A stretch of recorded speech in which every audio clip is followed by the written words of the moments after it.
started yesterday. A few of you were here, or many of you were here, a few of you weren't. No penalties.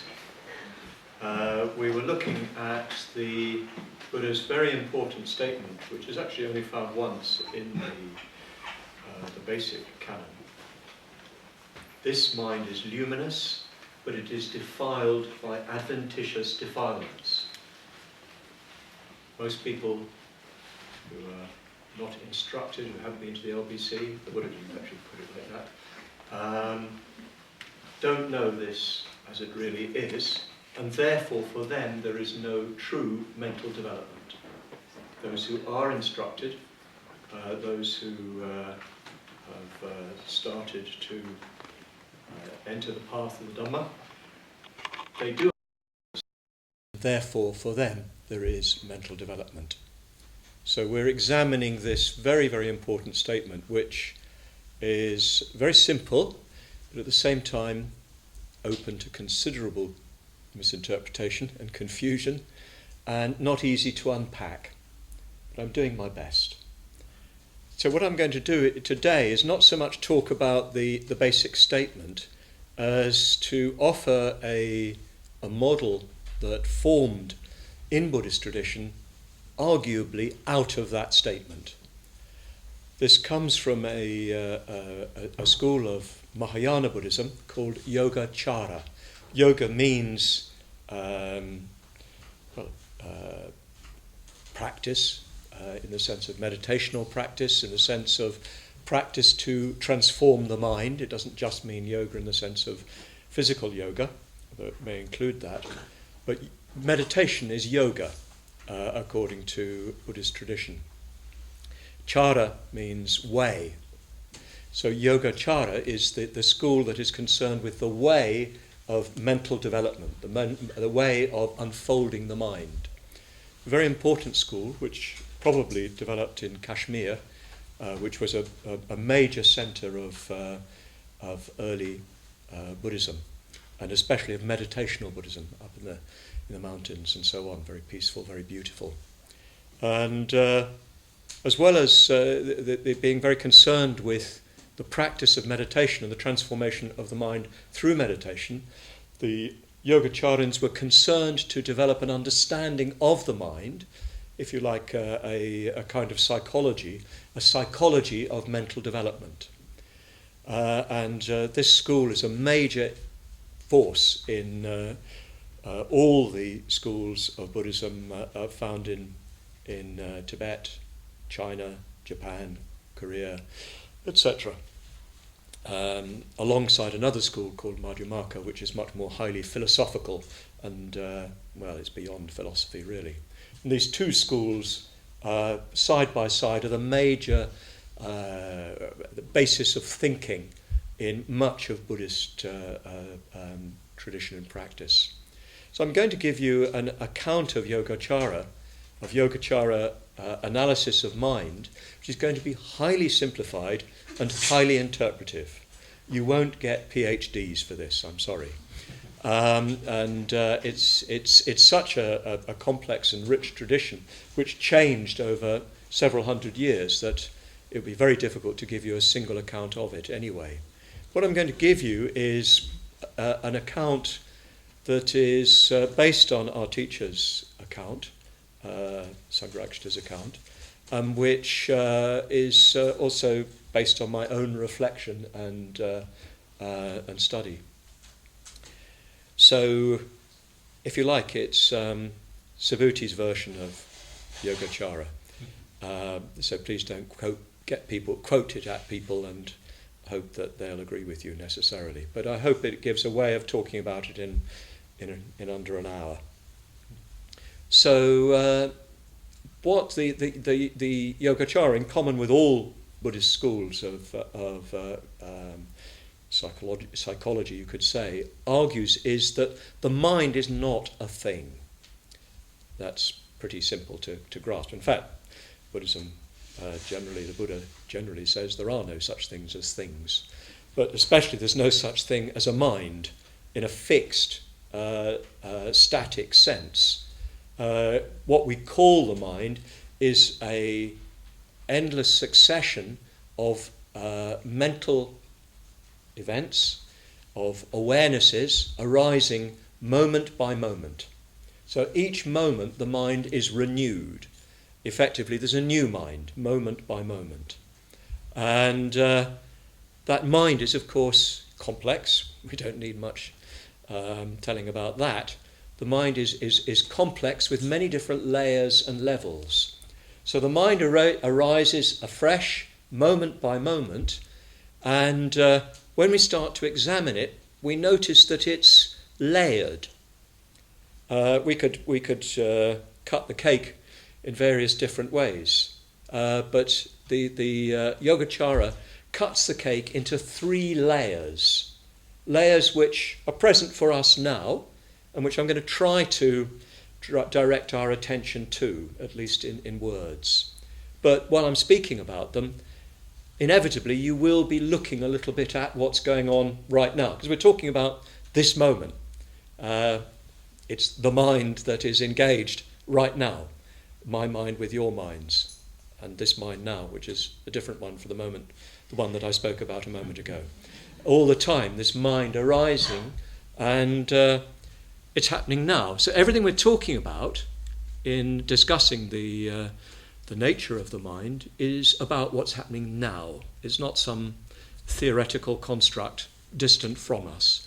We're talking about the very situation that we're in and the way in which it's illumined. So the Yogacara first of all distinguishes the obvious level of the mind, of consciousness, of awareness. Probably it's better to speak of awareness rather than mind. The word mind connotes the whole complex mechanism of interpretation and so on. What we're really here talking about is more awareness, consciousness, in the sense that it's almost impossible to define, but the basic knowing of the objects of our experience. So this first level is simply sensory awareness. We're here, we are creating a picture of a room, of people in the room, of a voice speaking, and so on.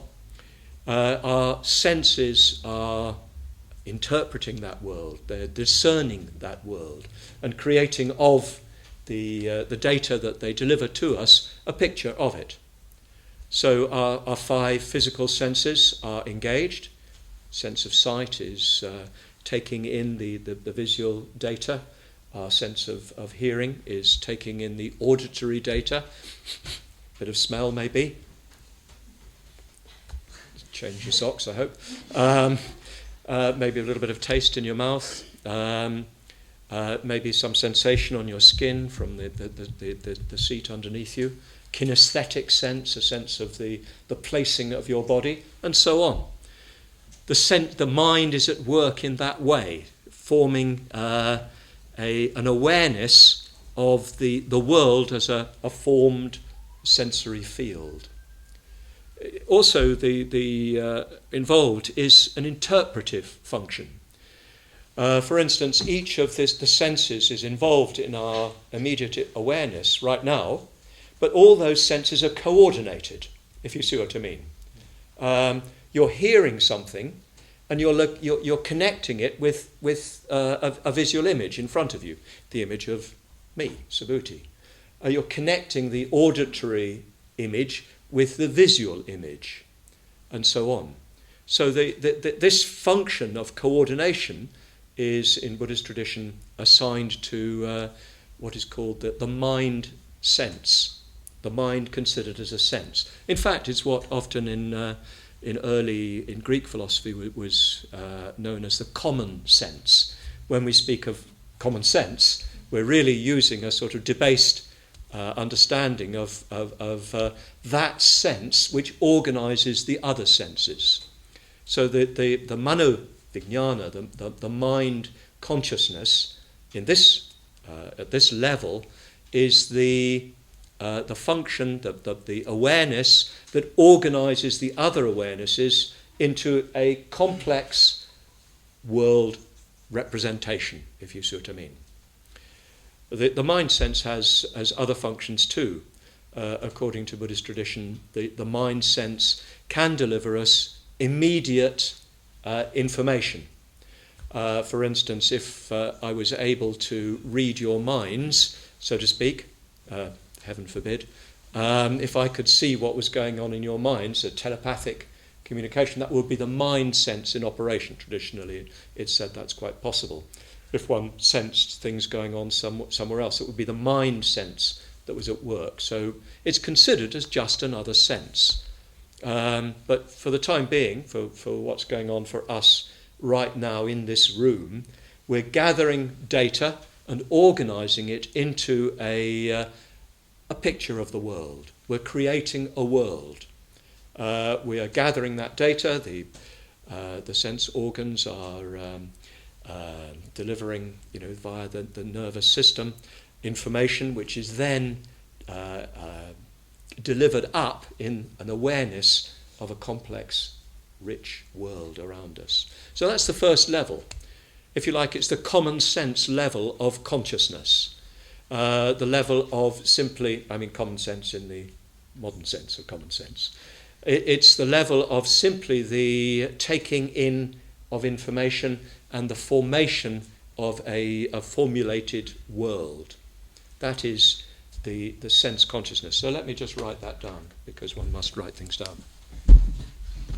So, sense consciousness, that's the first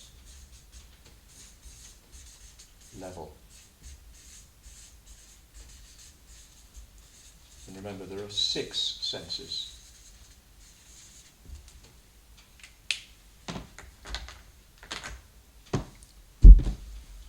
So far, fairly straightforward. That's not at all difficult to get hold of. And it's something we can immediately interrogate, so to speak. We can immediately notice going on. If we couldn't notice it going on, then we wouldn't be here, so to speak. But if you look a little bit deeper, what the Yogacara says, you will find, you may not find it so easy to notice, you'll find there's a sense of I, a sense of myself, a sense of a self. This is considered to be a construct, but we feel it. It's not merely a mental construct. It's not merely an idea. It's an idea which has a charge connected with it, if you see what I mean. It's felt, not thought, or it's felt and thought. It's a kind of emotio-cognitive complex. This sense of I am looking, I am hearing. And it's kind of below the level of the immediate sensory information. We don't often notice it because it's so much fundamental to our outlook. It's there below the surface, so we don't notice it. You notice it most clearly at relatively superficial levels of it when you're in situations of uncertainty. This is still relatively superficial. When I was trying to think of an example of this, I immediately thought of going to parties. I'm not very good at parties, that's why I don't go to them anymore. But I remember as a youth going to parties and going through agonies. And the agonies were, of course, mainly connected with how the opposite sex would view me. But even that betrayed something sort of more fundamental. It's sort of it's as if walking into that situation, I'm not altogether sure who I am, how people are going to relate to me, how I can relate to others. And it's quite disturbing, of course, in situations where you're not very confident or you don't have a very strong sense of yourself. And there can be situations in more regular life that bring that up, when suddenly you're confronted with a situation where you don't seem to be who you thought you were. Situations like job loss, or she or he telling you that they don't love you anymore. Situations where suddenly what you thought was the stable ground of your identity is taken away. And you feel a sudden sort of gap, a sudden abyss open up beneath you, and a struggle to regain your sense of identity. This is quite a superficial level of what we're talking about. It goes much deeper than that, this struggle to identify ourselves. And in Buddhist tradition, it's not so much that this is it's not so much that there is an identity down there, it's more that there's a quest for an identity, if you see what I mean. Constantly trying to work out who I am. In each situation, in relation to the world around you, of course, mainly, you notice your identity most sharply in situations where there's opposition of some kind. If you're attracted to the opposite sex, you notice your identity as a man or a woman in that context, or whatever your fancy. I was going to say whatever your poison. You know what I mean. You notice it in. I notice my Englishness very strongly when I'm in India. So I stand out like a very large sore thumb, very white sore thumb. You notice your identity in relation to the circumstances around you, and because all the time we're trying to see who we are. There are very strong, very deep roots to that, which we'll perhaps come on to later. But this is the next layer down, according to the Yogacara analysis. Underneath our interpretation of the world through the senses, our interpretation of a sensory world, which we occupy, is this sense of I and not I. Almost as important as sensing I is sensing not I, other. And not just I, of course, mine. Identifying within the other that which is part of I. My house, my car, my lover, whatever. Identifying as part of you some element of other. So this layer underlies our sensory, the layer of sense consciousness. So in Buddhist tradition this is called the Manus, which literally just means mind. It's the same etymology as our English word mind. But it's really I consciousness, let's call it that.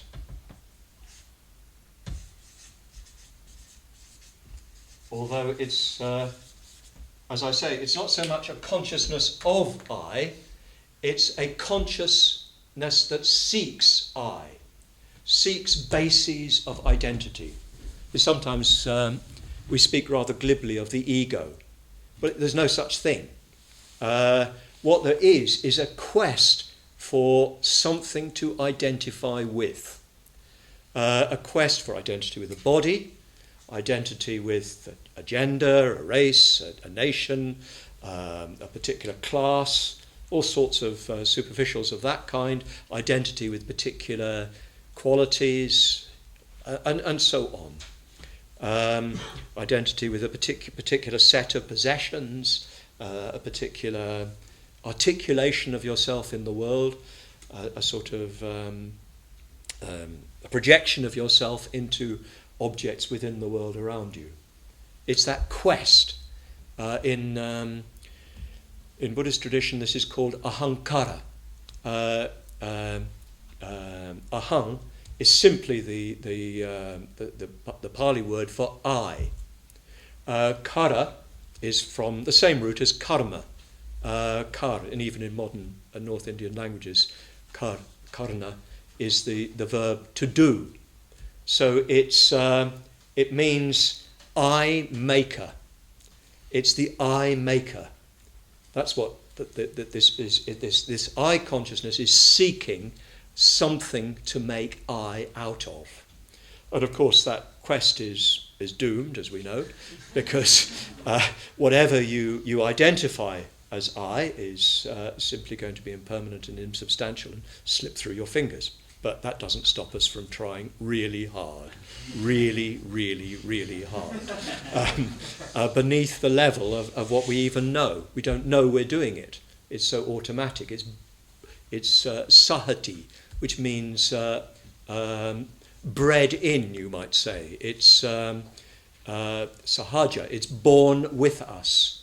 So we come into life with that consciousness already functioning. We'll see a little bit more clearly why and how. So far, maybe relatively straightforward, but the next layer is much more difficult to straightforwardly identify. We can only really identify it in thought, if you see what I mean. We can sense it a little bit, but it's the sort of depth of the mind. You sense that, to use the metaphor, deep within you are layers that you can't see, and from which sometimes you feel you're emerging. It's the sort of thing that you sometimes feel after you've woken up, and you can't remember your dreams, but you can feel that you've dreamt, and the dream is pressing up, so to speak, within you.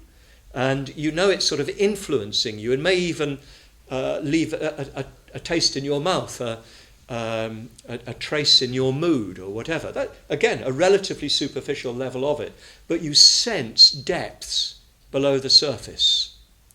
They're deep down underneath, and all of this sort of emerges out of it without your being able to see exactly how.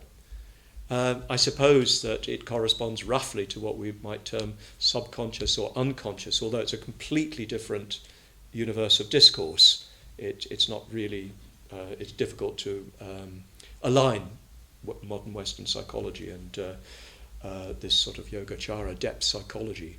But it's arguing that at the background, underneath, right now, this sort of larger awareness is there, which is full of potentiality, and from which our present experience emerges in ways that I hope we'll understand a little bit better in a moment. You very rarely get, you can't really make it fully conscious. Its nature is that it's not fully conscious. It's the depths. It's referred to as the alya vijnana. Vijnana means consciousness. Alya means storehouse, warehouse even. Again, in modern Indian languages, for instance, the word for a bookshop is pustak alaya, a storehouse of books. So it's a place where things are stored. What is stored? Well, the impressions from the past, all those unconscious impressions from the past, the force of the previous karma. Sometimes also called the storehouse in the sense that it's the store of seeds, the seeds planted by our previous actions. Our previous actions flower, fructify in our present experience, and they fructify through this deep medium of the storehouse consciousness. I'm sure this is not clear at all. I hope it isn't, because it is by definition unclear. But the main thing is to have a sense of something very deep at the bottom, at behind, below, beneath, surrounding your moment of awareness. So we'll call it the storehouse consciousness, because that's how it's most commonly referred. Or just store consciousness.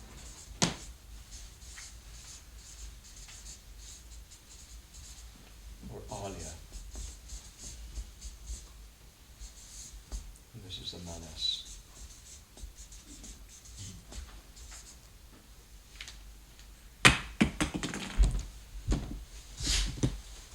So the Yogacara speaks of 8 consciousnesses. We've got the 6 sense consciousnesses, the Manus, the I-making consciousness, and the Alaya Vijnana, the storehouse consciousness. But of course, they're not really separate consciousnesses. They're components of this moment of awareness now. Right now, all those 8 consciousnesses, according to Yogacara presentation, are present. We can't make them fully conscious, but we can more or less understand where they are and what's going on if we start to examine ourselves. These 3 levels, 3 layers within the mind. The layer of ordinary awareness, you could say, of sensory awareness.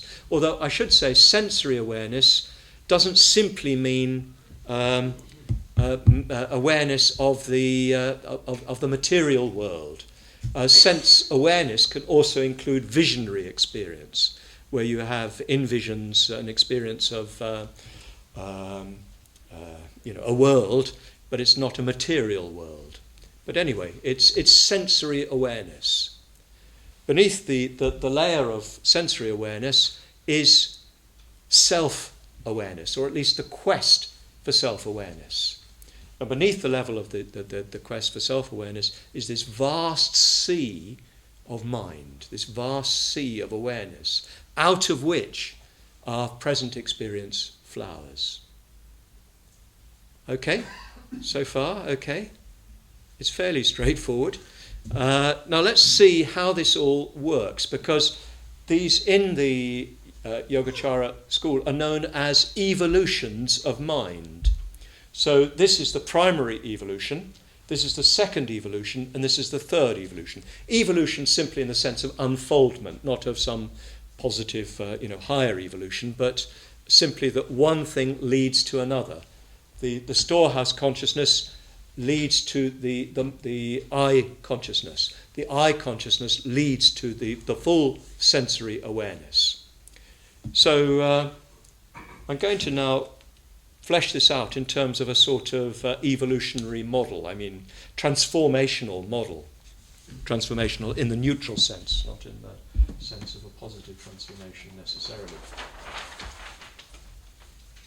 So, and I should say, for those of you who are instructed already, you remember the 12 Nidanas, the 12 Nidanas in the outside of the Wheel of Life. These 3 correspond to the 3rd, 4th and 5th Nidanas. So the Alaya Vijnana corresponds to Vijnana. Do you remember? You get avidya. Sorry, those of you who don't know what I'm talking about, don't worry, just to locate it for others. You've got avidya, samskara, then vijnana, the first moment in the present life. That's the alaya. Then you've got nama rupa, which is the manas. This is the mind that distinguishes self from other. And then you've got salayatana, or sadayatana, the 6 sense spheres. So that helps you to locate what's going on here. Until I realised that, I didn't really know what all this is about, but I think that's very helpful to make that equation. We're just talking about basic Buddhism, but just worked out in a richer way. So, according to Yogacara doctrine, the alaya is the first layer of consciousness, which is the medium through which the impressions from the past are transmitted, so to speak, into the present. So all our actions in the past, all our experience in the past is gathered up in the present in the alaya. So what we've done, what we've said, what we've thought, impacts upon us now. Our consciousness emerges right now out of our actions in the past.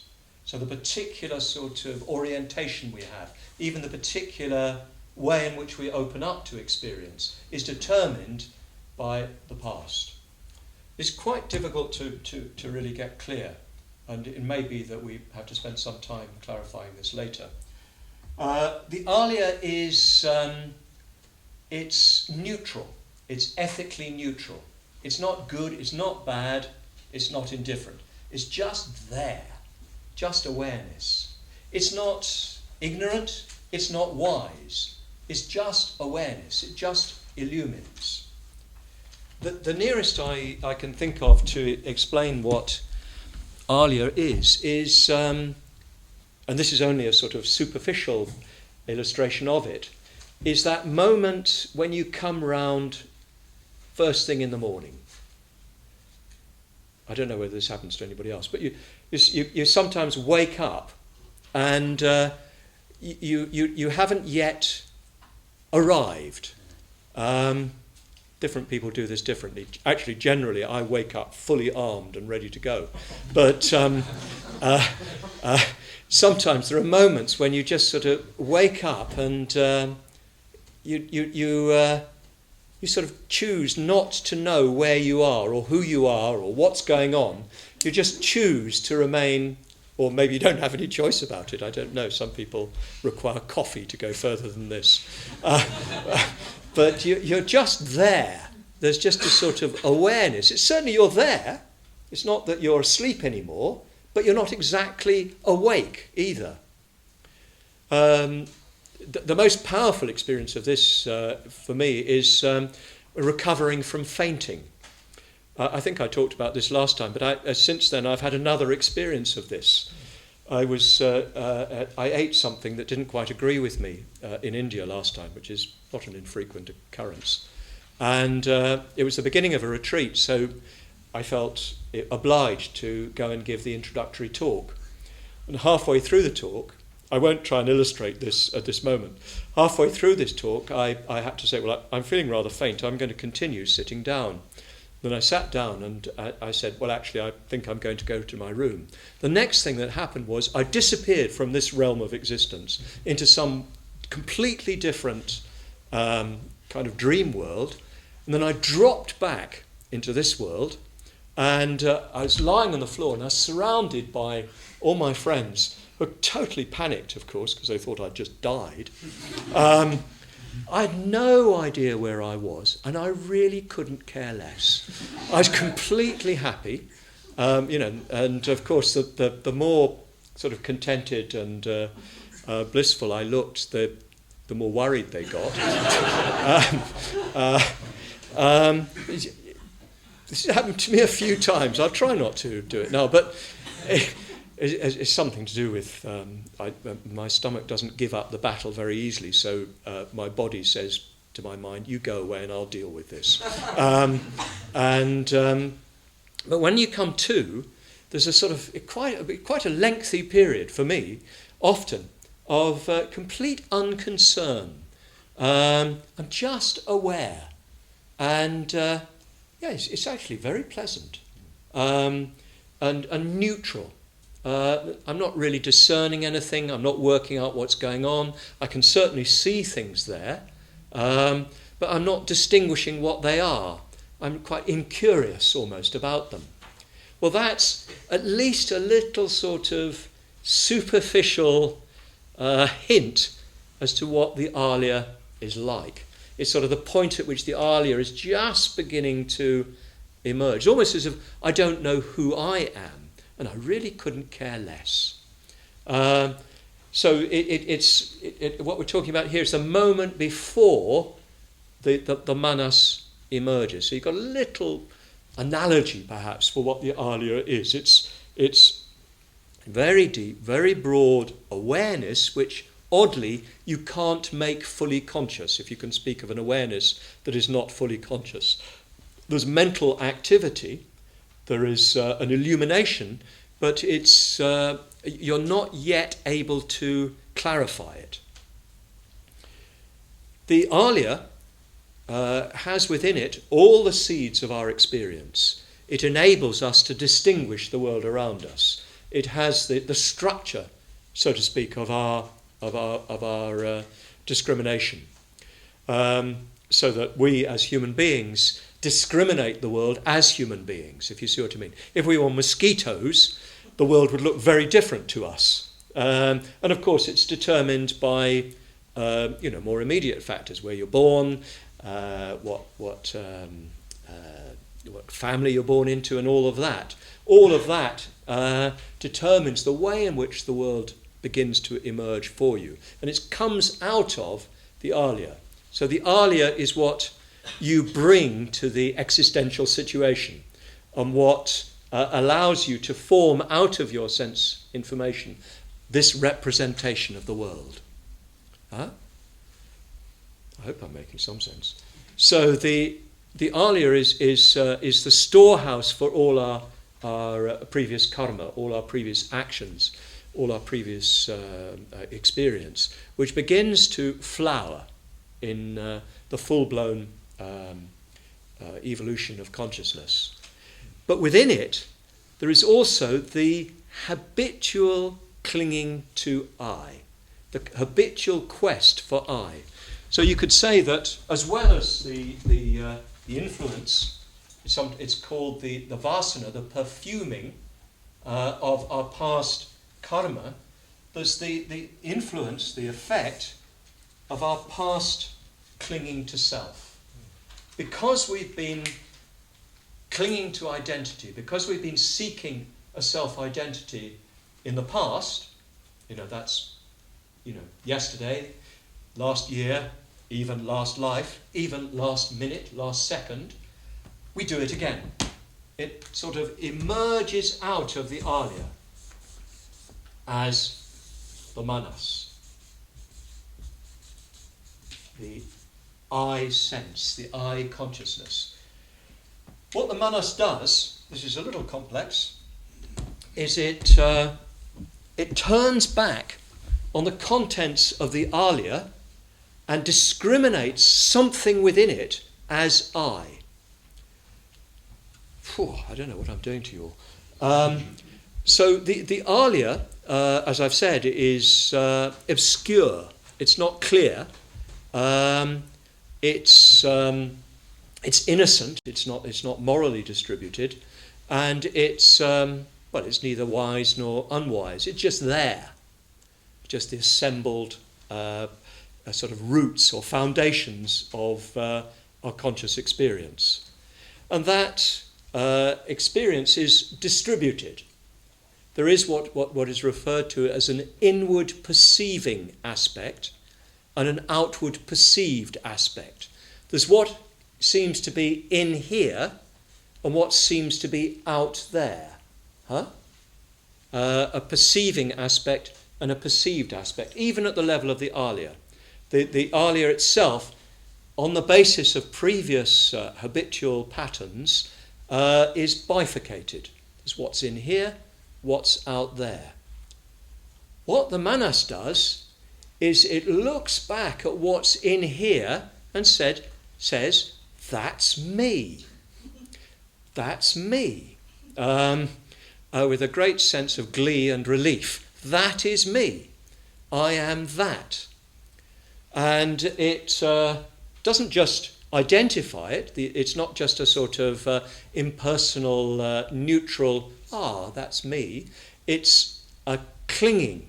It's a fastening onto, a leeching onto, a strong, firm, emotionally charged attachment to that dimension of the underlying substrate of experience. Got it? Good, because we're all doing it. Well, probably. We're without really knowing what we're doing, without being aware of it, we are attaching to an element of our experience, the element of our experience that seems in here, and saying, that's me. It's a weird thing, isn't it? Because in a way, why couldn't I say that that's me? But there's the habitual tendency, the habitual pattern is to identify I with the inner contents. There's much that could be said about that. The manas is the basis on which the six sense consciousnesses emerge. Of course, it's not that the manas forms the literal physical senses, but the the 6 consciousnesses as active constructors of a world around us emerge on the basis of a Manus, if you see what I mean. Because the Manus, the I sense, makes us want to discriminate, if you see what I mean. It brings us to attention here or there. Do you see what I mean? Because if there was no underlying attachment to self, there would be no need to discriminate. So the full-blown experience emerges, according to the Yogacara, out of, as an evolution from the evolution of Manus, which is itself an evolution from the Alaya, which arises in dependence on our previous actions and our previous clinging to self. So, on the basis of the 6 senses, the discrimination of the 6 senses, on the basis of the Manus, on the basis of the Alaya, we act. Those actions form the substrate of our new experience. Out of that substrate of new experience, an I sense emerges, or a clinging onto I emerges. Out of that I sense, we discriminate or on the basis of that I sense, we discriminate an external world, which is the, so to speak, arena for our existence and operation. So round and round it goes. This is the wheel of life, as it were, from the Yogacara perspective. It's the same as the wheel of life that we conventionally look at. It's the same as the 12 links of the Nidana chain, of the cyclic Nidana chain, but worked out in somewhat greater experiential depth, looking at the way in which our minds again and again recreate a world of operation. We're going to see tomorrow how we change that, how we get out of that. But today I just want to see whether there's anything that you want to ask me. I'm sure that there's quite a bit of puzzlement and confusion, because it's maybe for some of you the first time you're introduced to these topics, and I may not be able to clarify, because I've given you a lot of material very quickly, but I'm happy to see if I can clarify anything to any extent so far. So anything anybody wants to ask me? The 6 senses, you just shown the arrow going from Manus to the 6 senses. Isn't the arrow going the other way as well? That obviously. Yes, I'm trying to keep it simple. Yeah. So, does this relate to the heart as well? The heart. We're talking about mind. Are you talking about mind as in mind and heart? Well, sometimes people translate chitta as heart. I don't think that's very accurate, actually, because I think in Western tradition, heart is so much connected with, or at least in some elements of Western tradition, that the heart is strongly connected with emotion. And it's not really that it's connected with emotion. Problem is that, or rather not exclusively with emotion, but problem is that its mind is connected with cognition. But it's actually not just cognition either. This is simply awareness, the act of awareness. We'll see a little bit more about awareness tomorrow, what the qualities of awareness are. I know that sometimes, yes, people do insist on translating chitta as heart. I think that's inaccurate and misleading. Sometimes they say heart-mind, and I can see why, because you want to try to escape from the overly cognitive connotation of mind. But perhaps awareness would be the best translation. Jaya, chitta. Did the Tibetan wheel of life emerge as a different type of experience of this, or a different philosophical understanding? Well, I think that you meant, when you say the Tibetan wheel of life, do you mean the 12 nidanas on the wheel of life? Well, that, of course, is found in the Pali Canon. So that's original Buddhism. It seems as if the Buddha did teach, if not the 12 Nidanas, then a Nidana chain. Some people argue that the Buddha may only have taught a chain that began with Trishna through to from craving through to birth and death. But be that as it may, the 12 Nidanas there are found in basic Buddhism. What the Yogacarins are doing is saying, well, what does that really mean? What's really going on? So they're sort of unpacking it on the basis of previous Abhidhamma philosophy, and clearly on the basis of very deep meditational experience. So this is, I would say, an amplification of basic teaching. They're drawing on sources that are not the same as the Pali Canon. They're not drawing on the Theravada sources. They're drawing on Sarvastivada sources, which interpret the 12 Nidanas slightly differently. But yes, it's not different. It's the same thing, sort of unpacked, explored more deeply. So I'm thinking that the Alaya comes about in dependence upon previous actions, thoughts and Body, speech, and mind. Yeah. yes. So, but it precedes the identification of I. Yes. Yeah. So is my Alaya different from yours? And if it is, then isn't there an I which is called Satyadaya, which is in existence before the I, which is called Subhuti? Yeah. Well, yeah. I suppose, properly speaking, you'd have to say if it precedes I, you can't say that it's mine. No, but you mustn't say that it's anybody else's. Yes, so obviously there are streams of continuity, if you see what I mean. Yeah. So that at this level, the Alaya arises within a particular stream of continuity.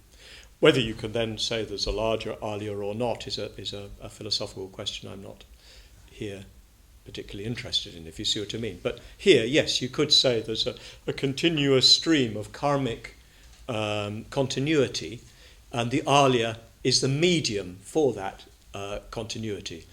Some people argue that the notion of the Alaya formed because the question arose, how does karma lead to its results?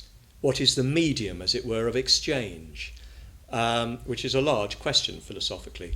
How does karma, if karma is a force, what is the coinage, or rather what is the medium for that force? But I think it's a little bit more than that. I think what's being talked about is a layer of actual awareness, but it's so subtle and dim that you can't make it conscious. Yeah. Yeah. Could this be used in sort of general Western psychology? I mean, is this system always perfect, or can it become dysfunctional? Thinking in terms of the relationship between the Manus and the Alaya. Yeah. So that there's this emotional charge that you said towards the attachment is not there. Yes. And leading to some loss of some kind of what we'd call maybe psychotic, thing. Lack of sense of self. Because I see. Yeah. Dysfunctional attachment. Yeah. Yes. Indeed. Yeah. There are all sorts of possible. It would be still within the context of Manus, but it would be as it were, incomplete evolution of Manus. Perhaps you could talk like that. Haven't really thought about it, to be honest. Right. But yes, you'd have to talk about it in those sort of terms. Yes, it's not necessarily that it always emerges in a satisfactory way. Yeah. So it could be used as a model for. It could perhaps. Yeah.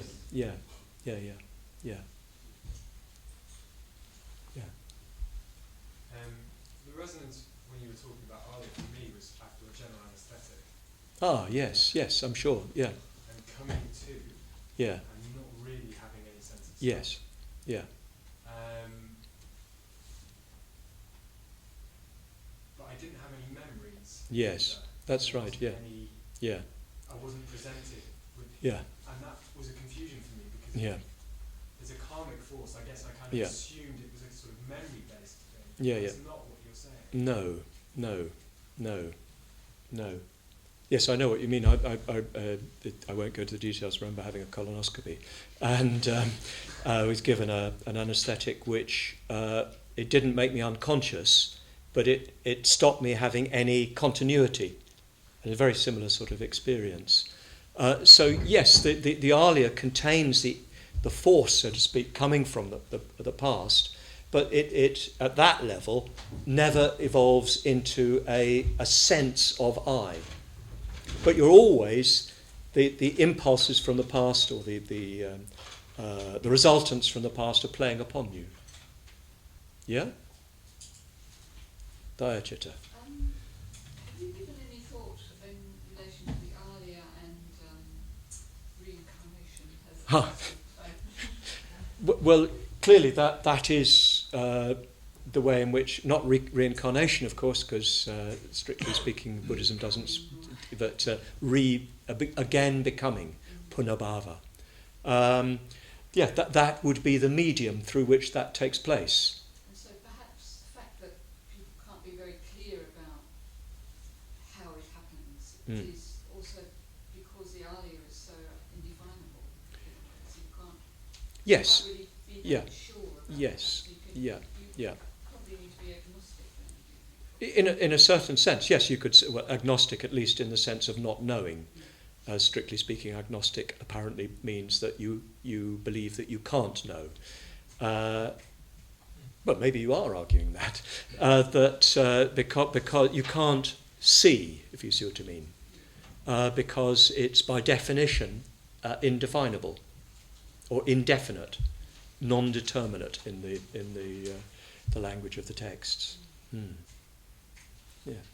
Can we tell that it's contradictory, the alia, the stored consciousness, because if from those seeds we try to grasp a sense of self, Yeah. but if I understand well what you've said and what I've read about that before, etc., the stored consciousness is also formed by the seeds of, for instance, our parents or ancestors. We are carrying not only, it is formed not only by our own experience, but experience of all the people behind us.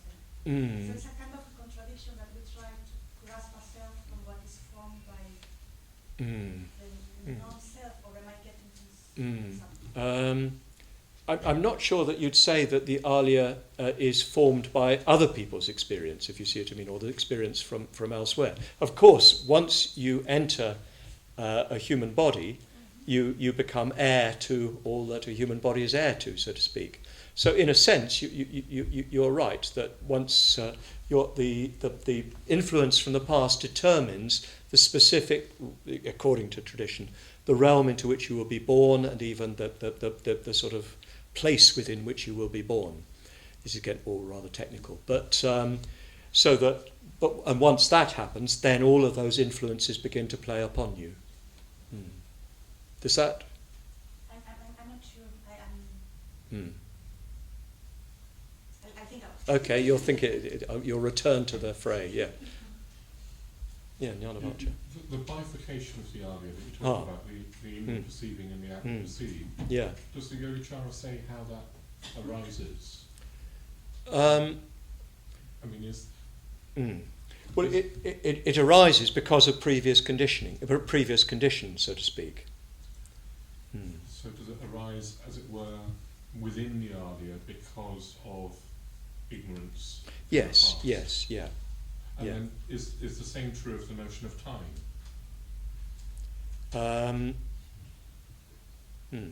I haven't seen anything discussed about that, but consulting my own experience, I'd say the time sense emerges more at this level, if you see what I mean. Although, time is implicit in any flow, isn't it? I think that would require further thought. Yeah. You said quite a lot about how difficult it is to experience the alia, but is it possible to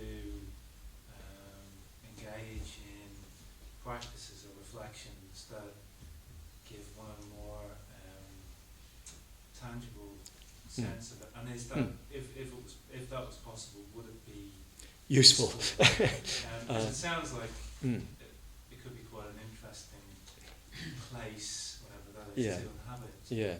Yeah. Well, I suppose it's the sort of thing that happens when you play with drugs, for instance. You may find yourself sort of sensing that more strongly. I'm not recommending it. I promised I wouldn't talk about LSD this time. But even then, all I think you can do is get some sense of where it is, if you see what I mean. You can get some sense of its influence, and you know, perhaps you can even sense that now. You can sort of you get some feeling, so to speak, that there's something below the surface, and you can be aware of that. But by definition, that dimension is obscure. Some more over here. How does an experience of beauty relate to this model? How does an experience of beauty say? Tomorrow. Yeah, cue for a song tomorrow. Yeah. Yeah. Are you going to tomorrow link this to the luminosity of? Yes. Yeah. I'll try and get myself out of the snake pit into which I have leapt. Yeah. Right at the back there. Is any more or any less yours than the other two levels are? Any more or less yours than the other levels are? Well, I suppose that begs lots of questions, doesn't it? Because what is it that makes something yours or not yours? I suppose you could say that the Manus seeks a subjective criteria for what is mine, if you see what I mean. So, from the point of view of the Manus, your feeling often is that there's something underneath that is not quite you. Do you know what I mean? You feel there's an influence sort of working through you that is not you. It can be quite disturbing even. That you sense that there's forces bubbling up within you that don't seem to be yours. And you know, this is where you move into the realm of depth psychology and so forth, I suppose. So yes, in the subjective sense, the Alaya definitely presents itself as not so much I as the Manus would like. The Manus is constantly doomed to fail, constantly seeking something to identify with and constantly failing to make anything secure. Objectively, I suppose what you'd be looking for is continuities. Do you see what I mean? I think identity is you can distinguish between a dynamic and a static identity. A static identity would imply that the same thing was present all the way through a set of changes, so that there was something that was present in all the different phases and changes. Buddhism says there's nothing like that. But a dynamic identity argues that there's a continuity of conditions, so that this condition gives rise to this. This is not the same as that, but it is conditioned by this, and so on. So I suppose objectively you'd say there is a dynamic continuity all through the process. Whether you want to call that mine or not is another question. You know, from a loose point of view, we'd say that's my dynamic continuity. But since Buddhism has a radical deconstruction of the whole notion of identity, the debate is rather moot. Do you see what I mean? So your question is very pertinent, that we need to be quite clear what we would be asking if we're saying, is it mine or not mine? Just make sure. Yes. I was interested by a few of the questions. One referred to memory. Mm-hmm. I wondered if you had something to say about memory. And another questioner said something about continuity not necessarily being through one lifetime, but that's what you mean. Yeah. And I wondered if you had any thoughts on that in relation Yeah. to... Yes. Well, clearly, identity is, within this life, our ability to identify ourselves as me is quite strongly bound up with memory. I remember myself as a child. Actually, I was quite different then, I assure you. But I think of that as I. And I sort of, on the memory, I project my experience of myself now. Quite strange sometimes when you think about the past, because you're thinking about the past, your own past, as you in the present. But you can never recapture what you felt like then. And so memory is quite key to identity within life.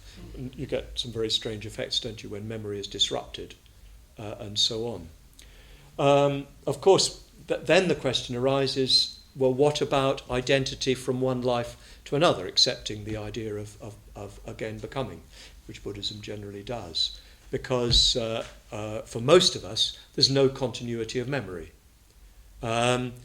So the way I tend to think of that is that from the point of view of my identity within this life, if there was a previous life independence upon which this one arose, I have no memory of it, but nonetheless I'm influenced by it. I myself have had at times feelings that I couldn't sort of identify with anything that I'd experienced in this life. And I just played with the idea, for instance, that it might be something that had happened from a previous life. I can't be sure about it. I was born in 1947, so it's pretty likely that if there was a previous Subhuti, it had been in war. And my sense was that I'd killed. So I had this sort of feeling that one would associate with having killed in war, if you see what I mean. And I don't know whether that really happened or not, so don't say I'm making any claims about my memory in that respect. But it seemed to be quite consistent with what the teaching of rebirth asks or tells us, that you'd have an influence coming from a previous life, but you wouldn't be able to remember where it came from. A bit like sometimes, as I say, with a dream, waking up in the morning and having that sort of slightly guilty feeling, and you can't remember what it was about, or that rather nice feeling, or whatever it was. You can't quite remember what it was, but it came out of something that came in a dream. It'd be like that, I think. So identity is obviously, within this life, it's very strongly bound up with memory, a sense of continuity in time, mediated by memory, which is, of course, a very strange phenomenon, because it's actually a reconstruction all the time, isn't it? But as between one life and another, unless you are a stream entrant or beyond, there won't be any memory, or very rarely will be memory, but there will be still perhaps some influence, which would be felt but not understood. This is all speculation. It's not something I can say I've experienced myself. It's what I've read and what I've understood. Could one think that memory, could it be an abstraction of that sense of memory in the sense of a genetic memory or an evolutionary memory, that is more like an instinct? It could be, yes. So it becomes quite difficult in the end, doesn't it, to determine what they are. You just have a feeling which you can't satisfactorily determine in this life. Of course, it may be possible to do that, you just haven't done it. Or it may be from a number of different sources. But the Buddhist tradition argues that quite a strong influence in us is a previous life, which really, in a sense, was somebody else. But that somebody else had a sort of direct continuity of influence upon you now. Because I struggle to reconcile the fact that there is no I, no self, yet that self will reincarnate or be born again in another, because that assumes that there is a sense of self that will become something. Yeah. Well, again, the Buddhist tradition doesn't say that a self is reborn. What it says is that one thing arises in dependence on another. So that it's just the same as when you wake up in the morning. You're not really the same as you were when you went to sleep at night. but the influence of what you were when you went to sleep and what you were overnight is there upon you in the morning. So it's a continuity in that sense. The Buddhism is, if nothing else, is a determined attack on the idea of anything fixed. There is no self in the sense of a fixed self. There is, of course, an empirical sense of self, which is born of memory and so forth, a sense of oneself as an actor, and so on, which is relatively innocent, as long as it doesn't become an object of clinging. So I think that the Buddhist notion of identity requires some careful study. I think the best way to think of it is that Buddhism teaches continuity, but not identity in the sense of what I called static identity. There's nothing that remains the same. But there is a continuity of conditions as between one moment and another. And there is a continuity between one class and another, and I better get out. Yeah. We'll come back to it tomorrow. Yeah.